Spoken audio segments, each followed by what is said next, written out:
Alejandro Moreno, que nos va a hablar de buscando asesinos en serie en Estados Unidos. Así que nada, muchas gracias Alejandro por estar aquí y adelante con la charla. Bueno, buenas tardes a todos y gracias por asistir. Mi nombre es Alejandro Moreno Alberto.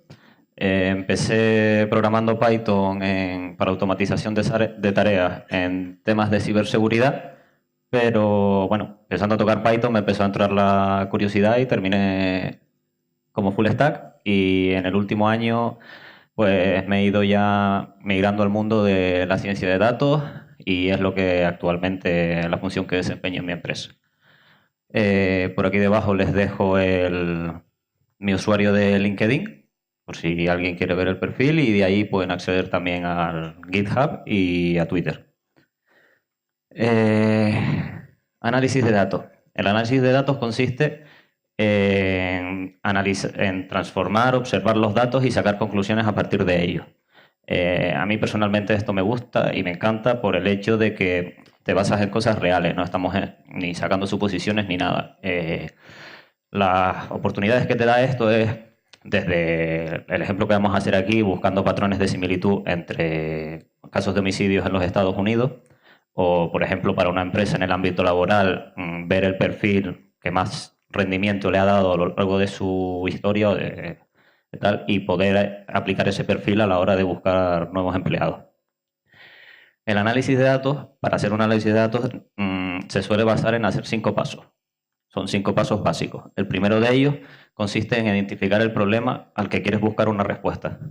En el caso de si es un cliente externo, sería consultando con el cliente y viendo qué es el problema que el cliente quiere responder y qué son los datos que el cliente tiene y qué hace referencia a cada dato.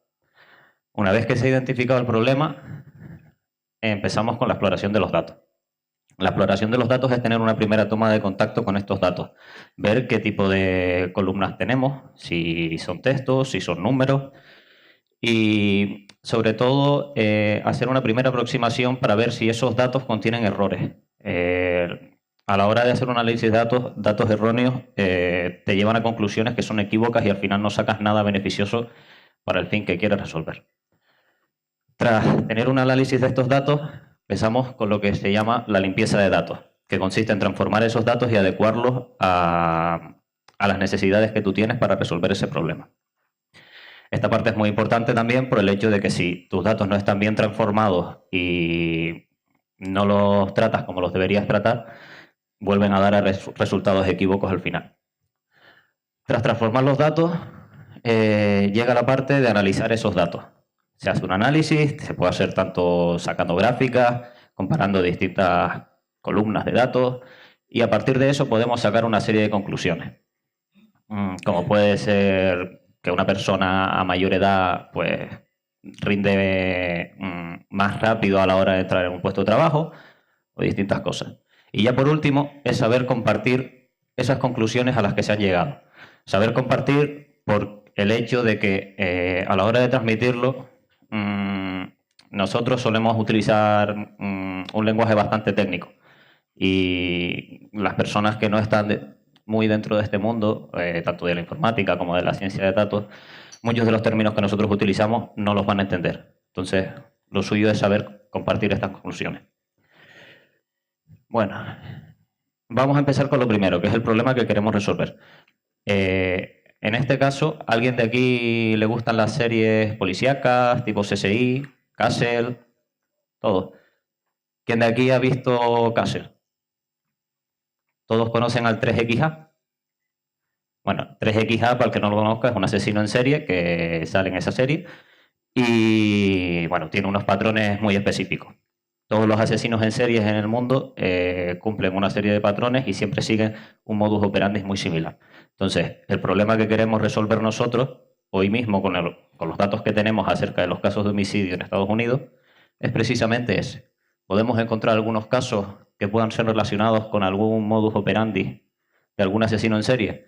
Hay muchos casos que no han sido resueltos porque el pensamiento nuestro, nuestra forma de pensar, a veces no permite que veamos algunas similitudes entre casos o situaciones que un ordenador sí puede comparar. Entonces, vamos a ponernos a ello y vamos a empezar. Lo primero sería hablar de las librerías que vamos a utilizar. En este caso, son las librerías básicas que se utilizan en el stack de la ciencia de datos, pero por si hay alguien que no lo sabe, voy a hacer una pequeña introducción. En este caso, la primera es NumPy. NumPy es una librería de funciones matemáticas de alto nivel que se utiliza para trabajar con matrices y con vectores y hacer el trabajo con matrices y con vectores más fácil en Python. Por otro lado, tenemos Pandas, que Pandas es una librería para el manejo de datos. Se apoya en NumPy, es decir, depende de NumPy porque por detrás esos datos los monta como si fuera una especie de matriz. Y una vez que tienes tus datos metidos en Pandas, se suele conocer como un data frame. Después, para el tema de las visualizaciones, utilizamos Matplotlib, que precisamente es una librería de visualización de gráficos, tanto para estructuras de Python como para estructuras de NumPy. Y por último, Seaborn. Seaborn es exactamente lo mismo que Matplotlib, pero es un poco a más alto nivel para facilitar el hecho de mostrar gráficas, etc. Empezamos con la parte de la exploración de los datos. Lo primero a la hora de explorar los datos, como podemos ver arriba, la librería Pandas nos permite leer directamente desde un CSV. Con esto, en ese método precisamente tenemos una opción que es especificar el separador por el que separamos los valores en nuestro CSV. Y se preguntarán que por qué digo esto. En el mundo laboral, el CSV se supone que el nombre exacto es separado por comas, pero no se llega a cumplir al 100%. Por programas puede ser tipo Excel o porque alguien no sabe específicamente que CSV significa eso. Y eso nos puede producir un problema a la hora de nuestro dataset. Entonces, hay que saber muy bien qué separador se está utilizando y especificarlo. Sobre todo también porque a la hora de si en vez de hacerlo por código, como en este caso queremos utilizarlo con otro tipo de servicios para el análisis de datos, puede ser Tableau, puede ser Power BI de Microsoft, estos separadores sí se tienen en cuenta y puede hacer que tus datos no se lean correctamente. Posteriormente, la segunda línea, si se fijan, el atributo columns de tu data frame lo que hace es devolverte una lista con cada una de las columnas que tú tienes. En este caso, lo que estoy haciendo es transformar el nombre de esas columnas a columnas manejables por Python. Me imagino que todos aquí sabrán que tú puedes acceder a través de las keys de un diccionario. Puedes acceder pues, poniendo mi diccionario punto y el nombre de la key. Con los datasets muchas veces tenemos pues, que una columna, por ejemplo, es, en el caso nuestro, como tenemos una víctima, edad de la víctima, pero ese nombre nos viene separados con espacios, con mayúsculas, con números y no podemos acceder a ellos mediante el punto. Yo personalmente me gusta acceder a las keys mediante el punto, entonces transformo todos los valores pasándolos a minúsculas y reemplazando todos los espacios que hayan dentro del nombre de la columna por una barra baja. Y así la hago accesible para Python directamente. Después, siempre se aconseja que se mire el número de columnas y de registros que tenemos en nuestro dataset. Ahí lo hago mediante el print. Tenemos el método shape que nos devuelve una tupla. Una tupla que en el primer valor devuelve el número de registros que tenemos y en el segundo devuelve el número de columnas. Y por último, llamo a la función head, que lo que te hace es te hace una previsualización de tus datos. Por defecto, no hace falta que le pases un valor. Si no le pasas valor, te va a mostrar una previsualización de los 5 primeros registros de tus datos. Tú puedes ponerle el número que quieres exacto. Si quieres 20, 20. En este caso pongo 4 para que me quepa en la diapositiva. Y como podemos ver aquí, ya tenemos nuestros datos. Tenemos nuestro dataset, que tiene unas 640.000 registros. Y nuestra primera finalidad es reducir esos casos, a ver qué casos de todos esos podrían ser de asesinos en serie. También otra cosa que quiero comentar es que a la hora de trabajar con data frames es importante saber diferenciar el tipo de valor que tiene cada columna. Una columna categórica son strings. texto, valor de texto. Y después, por otro lado, tenemos las cuantitativas, que las cuantitativas, pues es eso, un integer, un float, todo tipo de números.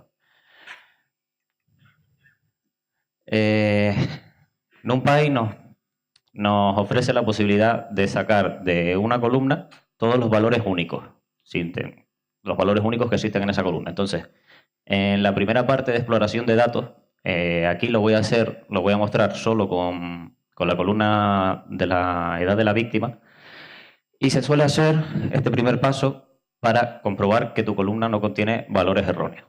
Esos valores erróneos los sabes por el paso anterior que había comentado de identificar el problema en el que tienes que hacer una primera exploración acerca de lo que quieres resolver, qué es lo que necesitas para resolverlo, y en el caso de que sea un cliente externo, él mismo te proporcionaría pues lo que vale el significado de esa columna y cuáles podrían ser los valores correctos para esa columna.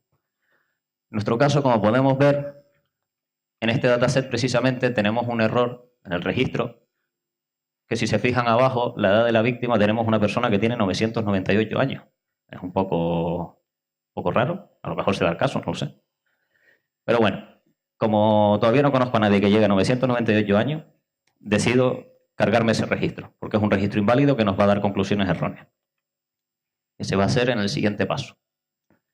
Como ven ahí, le puedo decir, puedo seleccionar mi data frame y decirle que de la columna victim age me coja todos, salvo la que tiene el valor 998.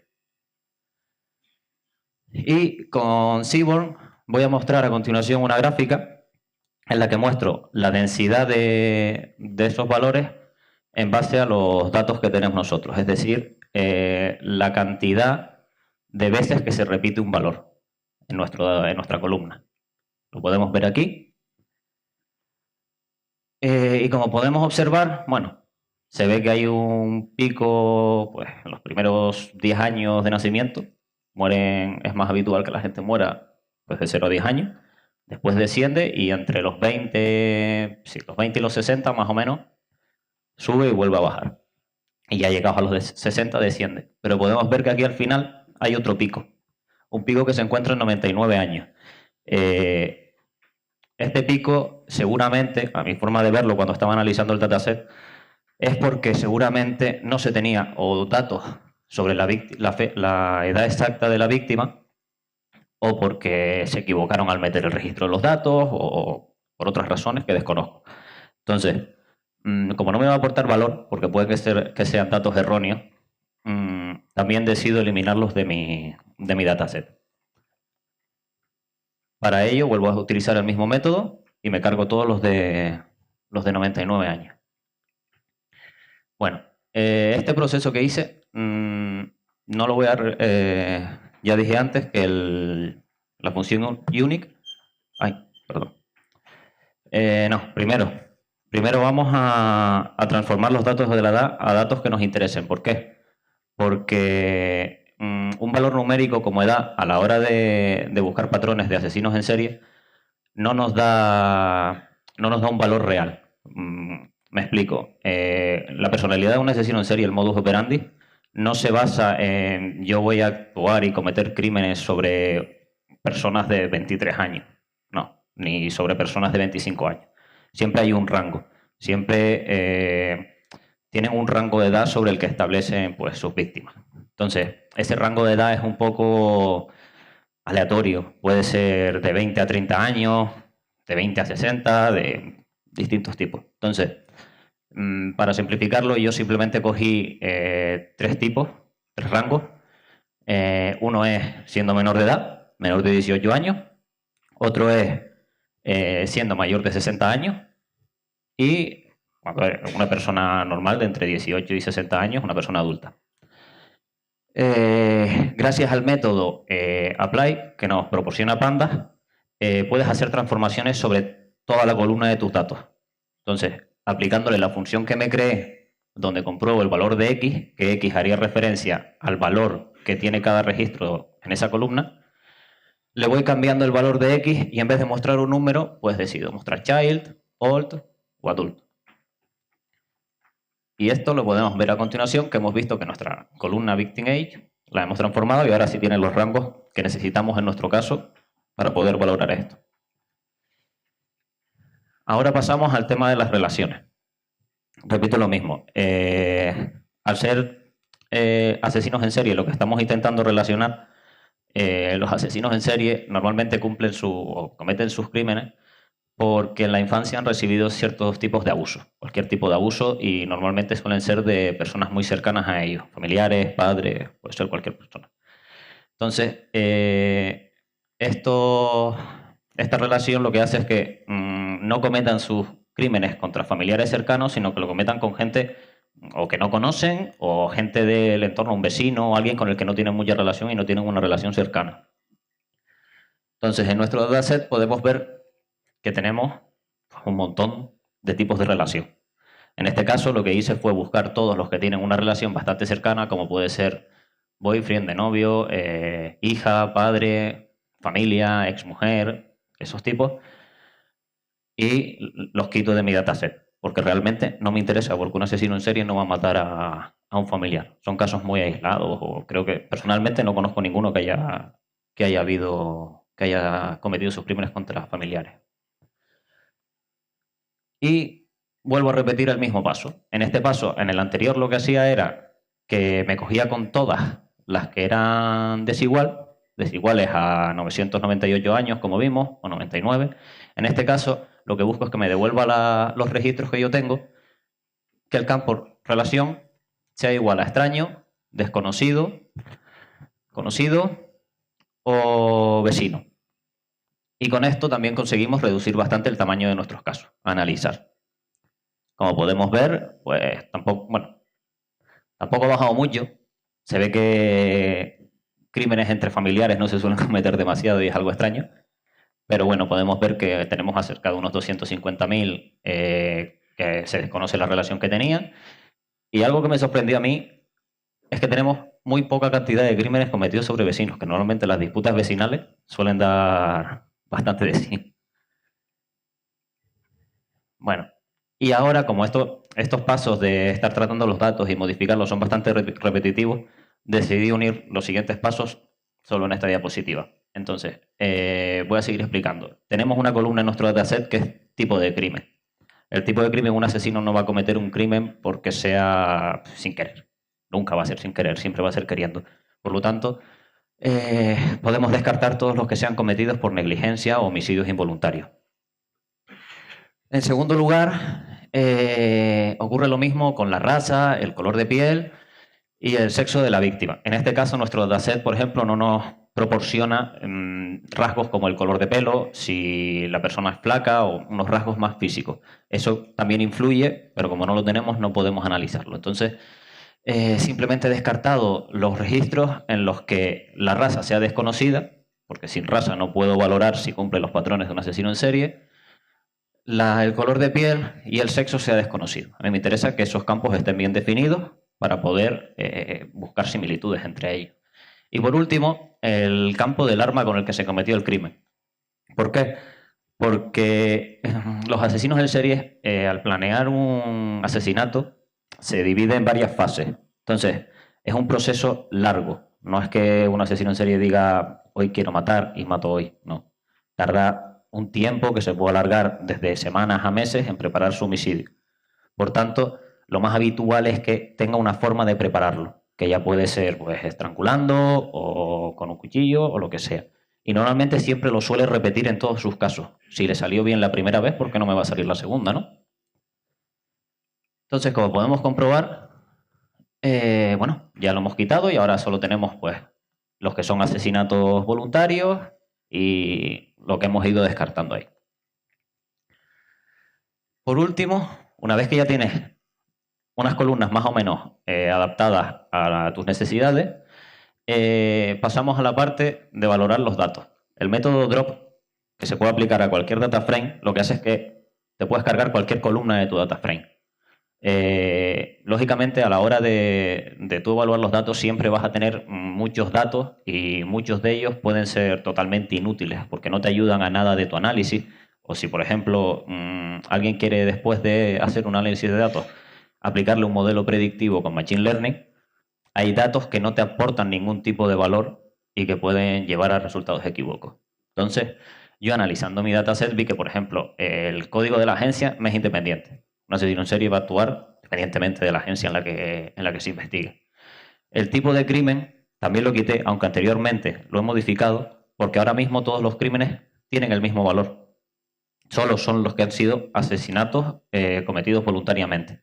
Entonces no me aporta ningún valor extra porque sé que todos los registros van a tener el mismo valor. El index de récord, el número de récord, el número con el que se guardó el registro, el año, el mes, pues si el crimen está resuelto o no, el nombre de la agencia, bueno, y pueden verlo ahí. También hay algo que quería explicar, que es que, si se fijan, he obviado todos los datos referentes al criminal, al asesino. Porque tú puedes tener casos que han sido resueltos y casos que no han sido resueltos. A ti te interesa poder compararlos sin importar quién lo haya realizado, por el hecho de que a lo mejor tú puedes tener un caso que no se ha resuelto, pero por lo que sea te sale que tiene mucha similitud con un caso que sí se ha resuelto. Por esa regla de 3, lo que convendría sería investigar el primer homicidio por si acaso alguna de las pruebas conlleven a la relación con ese anterior que ya tenemos resuelto y podemos detener al criminal. Los parámetros después que le paso del axis y del inplace, el axis hace referencia a que quiero quitar eso de las columnas. Un axis 0 lo que hace es que quieres quitar registros, no columnas. Y el inplace, me acabo de quedar bloqueado. El inplace es para sustituir el número de index. Bueno, y ya después de esto, pues vemos que nos quedamos con un dataset bastante más pequeño, más manejable, y que podemos ver y tenemos exactamente los datos que nos interesan para resolver nuestro problema. Ahora, el siguiente paso es un paso un poco complicado de entender, pero bueno. Respecto a lo que dije antes de valores cuantitativos y categóricos, los valores categóricos en muchas ocasiones hay que poder pasarlos a valores cuantitativos para poder analizarlos. Valores de 0 y 1 o los valores que cada uno oportune. Pandas nos proporciona un método que se llama getDummies, que, bueno, el significado de dummy al fin y al cabo como adjetivo es postizo o algo así. Sinceramente lo conozco como dummy variables y no lo suelo conocer por su nombre en español. Esto lo que hace es que coge cada valor que tú tienes en tu columna.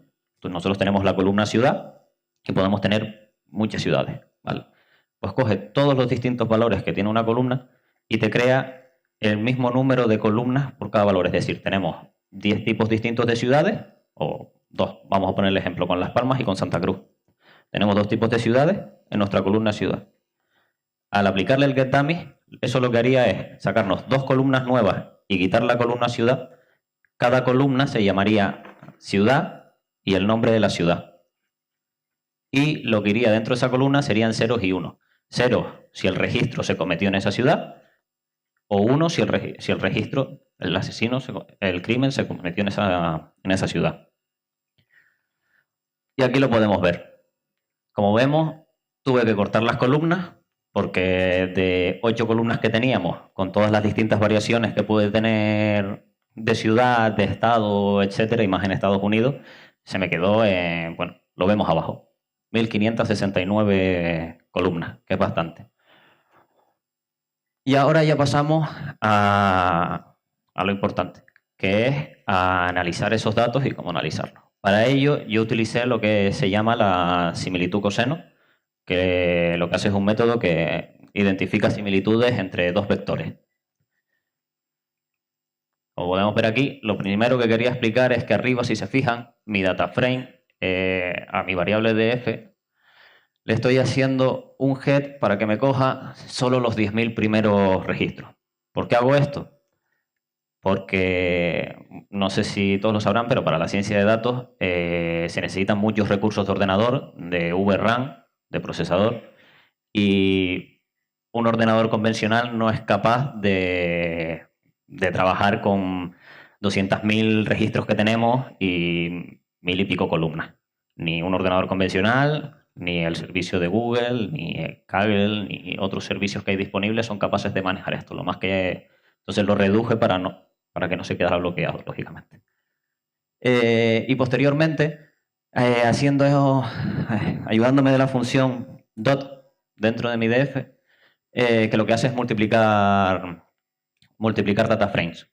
Lo que te hace es como un verjeo. Yo cojo este data frame, lo multiplico con este y los uno. Y le paso mi data frame a la inversa. A la inversa, el transpose, las columnas se te convierten en registros y los registros se te convierten en columnas. Y ya después, con NumPy, cojo los valores, con el fill diagonal lo que hago es rellenar todos los valores que quedan en diagonal. ¿Por qué? Porque al estar comparando casos, siempre coincide que en la diagonal se estarían comparando los mismos casos. Y entonces siempre me daría como que los casos son similares. Como eso no me importa porque es que estoy comparando el mismo caso, los he puesto todos a 0. Los sustituyo, digo, quiero que los valores de mi matriz, la diagonal, se pongan todos a 0. Y por último, apoyándonos de Seaborn, la pintamos con un mapa de calor. Y con el xTixLabels y eTixLabels le decimos que no queremos ni que nos diga, ni que nos ponga una etiqueta en el eje de las Y para saber lo que es, ni en el eje de las X, porque al fin y al cabo ya lo sabemos. Y la notación en true, la notación es que te ponga el valor de la similitud dentro del recuadro, dentro del mapa de calor, que lo vamos a ver ahora. Ahora aquí tenemos dos mapas de calor. El real es el de la izquierda, pero en el de la izquierda, de 10.000 registros, lógicamente no se puede identificar, no se van a ver las anotaciones, es bastante grande. El de la derecha es exactamente el mismo, pero hecho solo en base a los 10 primeros registros para que puedan ver exactamente cómo se vería. Todos los campos, como ven, la diagonal, todos se han puesto a 0, no nos interesa. Cambio después si podemos ver distintos valores, que suelen ser entre 8 y 0.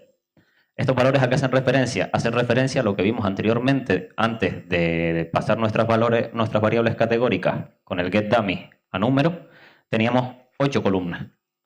Entonces, los números, eso lo que nos quiere decir es que en este registro de aquí, comparado con el registro de arriba, tenemos similitudes en las 8 columnas, que en ese caso sí podría darse, cumple todos los patrones que hemos podido analizar para que ese registro sea cometido por un asesino en serie. Ya los demás te interesan, pero menos. Mientras menos sea el número, pues menos lógicamente te interesan. Un 7 a lo mejor todavía te puede interesar porque en algunos casos se puede dar que el patrón no sea exactamente igual o que altere algún patrón. Pero ya de 6 para abajo es muy extraño que haya podido ser cometido por una persona de esas características. Y bueno, y para terminar, después de hacer esto, ya una vez que tenemos nuestra matriz, podemos analizar cada registro individualmente.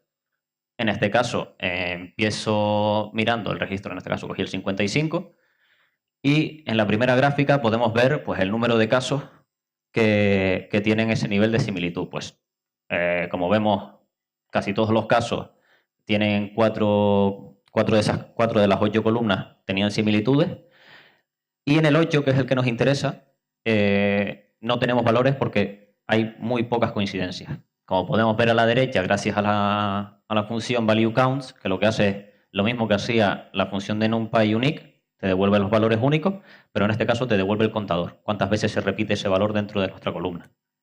Y podemos ver que el valor 8 se repite 2 veces, solo tenemos 2. Y por último, toca comparar los casos.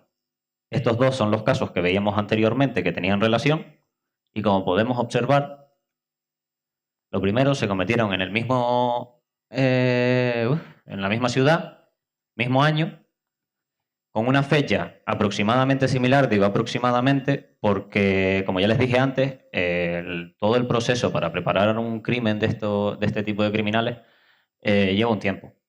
Y este tiempo puede ser, pues ya te digo, puede ser diverso. Puede que haya cometido incluso delitos entre medias o puede que no. Y que la próxima vez que vaya a actuar sea dentro de 3 meses o dentro de 4 o dentro de 5.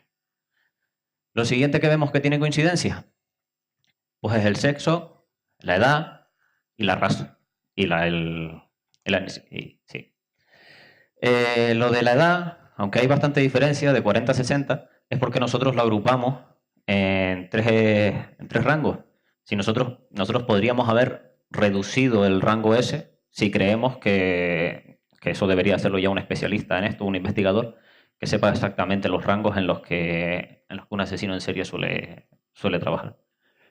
Y por último, coincide en lo mismo.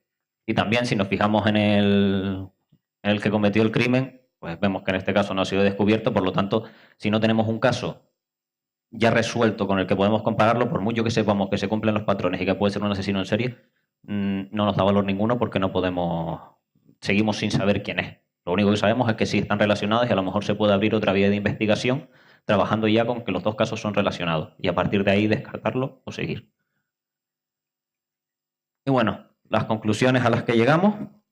Hemos visto que a través del análisis de datos, bastante sencillo, se puede conseguir, conseguir ver la serie de patrones que cumplen los asesinos en serie y comprobar que hay similitudes entre casos, a pesar de no saber quién es el que ha cometido el caso, o de no tener algunos datos que nos aportarían todavía mayor fiabilidad en nuestro análisis de datos. Y otra cosa que hemos podido aprender es que gracias al análisis de datos podemos encontrar, como he dicho, similitudes en delitos.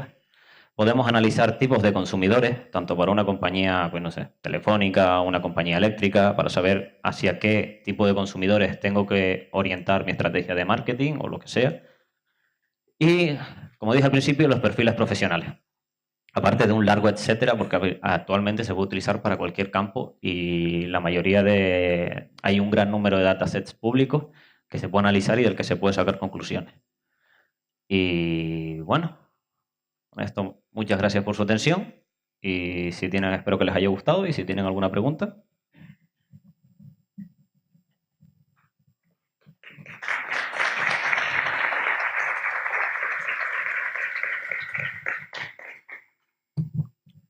Bueno, antes que nada, felicitarte por la charla. La pregunta es relacionada sobre, o sea, en el caso que tú pusiste del tema de los asesinos, que tenías un número limitado de campos en el dataset y aún así, pues dijiste, bueno, basándote en algunos criterios, pudiste hacer una criba de cuáles eran los datos que te interesaban y cuáles no. Ahora supongamos que tenemos un dataset de miles de columnas. ¿Cómo puedes saber cuáles son los datos que te aportan una cierta información relevante frente a los que no te la aportan? A ver, los datos que te aportan valor siempre eso se hace en el paso previo de identificar el problema que queremos resolver. En ese paso lo que se suele hacer es un proceso de investigación para precisamente ver qué datos de esos que tenemos nos aportan el valor. Ya te digo, la mayoría de los datos hoy en día de cualquier empresa o de cualquier cosa trae datos que son totalmente inútiles.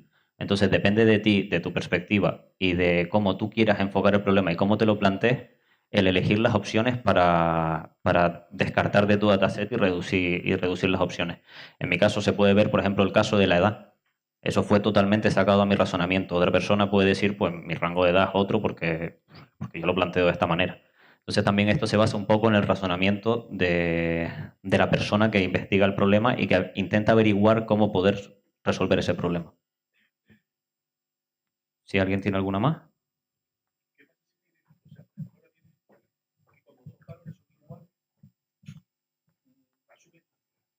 Cuando dos valores son iguales, asumes que, por ejemplo, la edad, ¿no? La edad de la víctima ronda los 40, son similares, los asesinatos son similares. Pero, por ejemplo, si, como dices tú, el asesino tarda un tiempo en hacer dos asesinatos, que la fecha fuera igual, sería un vector de diferencia. Es decir, hostia, si está muy cerca de esos valores del asesinato, en realidad debería ser un factor, va a decir, no están relacionados, porque no es normal que el tío, si un asesinato es en Chicago y otro en Nueva York, si son el mismo día, no pueden estar relacionados. ¿Sabes lo que quiero decir? Claro, pero por eso también a la hora de analizarlo, incluí también las columnas de ciudad y de estado. Porque normalmente al cometer los crímenes siempre suele cometerlos alrededor de su entorno. Que se mude a otro sitio es algo que no podemos controlar porque al final todas las personas se pueden mudar. Se muda a otro estado y va a cometer sus crímenes en ese estado. Y respecto a lo que dijiste de la fecha es algo que no tuve en cuenta precisamente por eso que comentas, porque yo no puedo valorar los rangos. Ya después de haber hecho todo el análisis de datos y sacar las conclusiones, al comparar registros, como estábamos haciendo aquí, al comparar registros ya sí tenemos el valor de la fecha y lógicamente si estamos comparando registros y vemos que la fecha, lo que sea, o o incluso después se puede ver que el que pensábamos que lo es tiene una coartada justo en el momento que se cometió el crimen, etc. Entonces ya en este momento sería cuando descartaríamos y diríamos, bueno, pues a lo mejor esto en este caso no nos estaba aportando tanta ayuda como esperamos. ¿Alguna más? Bueno, pues si no hay más, muchas gracias y espero que les haya gustado.